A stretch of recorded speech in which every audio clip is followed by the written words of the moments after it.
নমস্কার। আজকে আমরা শুনব শ্রী শ্রী সারদা মায়ের অমৃত কথা। মায়ের কথা শুনব স্বামী বিবেকানন্দের স্মৃতিতে। আজকে দ্বিতীয় পর্ব। স্বামী শিবানন্দকে পূর্বোক্ত পত্রে স্বামীজি লিখেছিলেন, রামকৃষ্ণ পরমহংস ঈশ্বর ছিলেন কি মানুষ ছিলেন, যা হয় বলো দাদা, কিন্তু যার মায়ের ওপরে ভক্তি নেই তাকে ধিক্কার দিও। নিরঞ্জন লাঠিবাজি করে, কিন্তু তার মায়ের ওপর বড় ভক্তি, তাই তার লাঠি হজম হয়ে যায়। শ্রীরামকৃষ্ণকে তিনি ভগবানের বাবা বলে অভিহিত করতেন।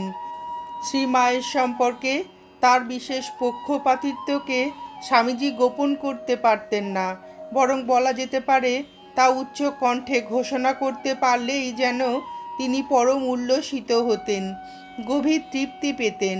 তাই স্পষ্টতরভাবে স্বামী শিবানন্দকে লিখেছিলেন, দাদা, রাগ করো না, তোমরা এখনো কেউ মাকে বোঝনি। মায়ের কৃপা আমার ওপর বাপের কৃপার চেয়ে লক্ষ গুণ বড়। ওই মায়ের দিকে আমিও একটু গোড়া। মার হুকুম হলেই বীরভদ্র ভূত প্রেত সব করতে পারে। দাদা, এই দারুণ শীতে গায়ে গায়ে লেকচার করে লড়াই করে টাকার জোগাড় করছি, মায়ের মঠ হবে। দাদা, মায়ের কথা মনে পড়লে সবসময় বলি, কো রাম ও দাদা, ওই যে বলছি ওইখানটাতেই আমার গোড়ামি। শ্রীমায়ের সম্পর্কে স্বামীজির এই গোড়ামির কারণ কি?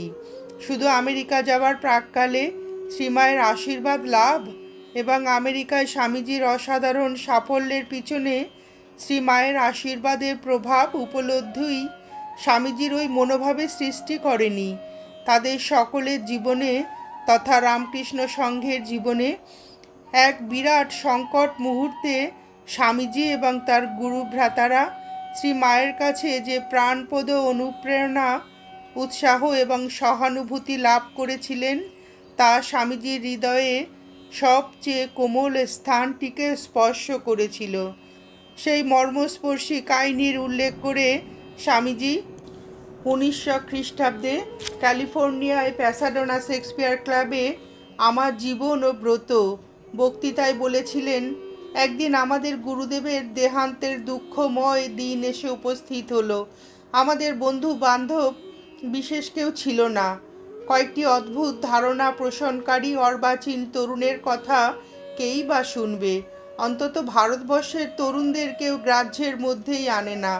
মাত্র 12 জন বালক লোকের কাছে বড় বড় আদর্শের কথা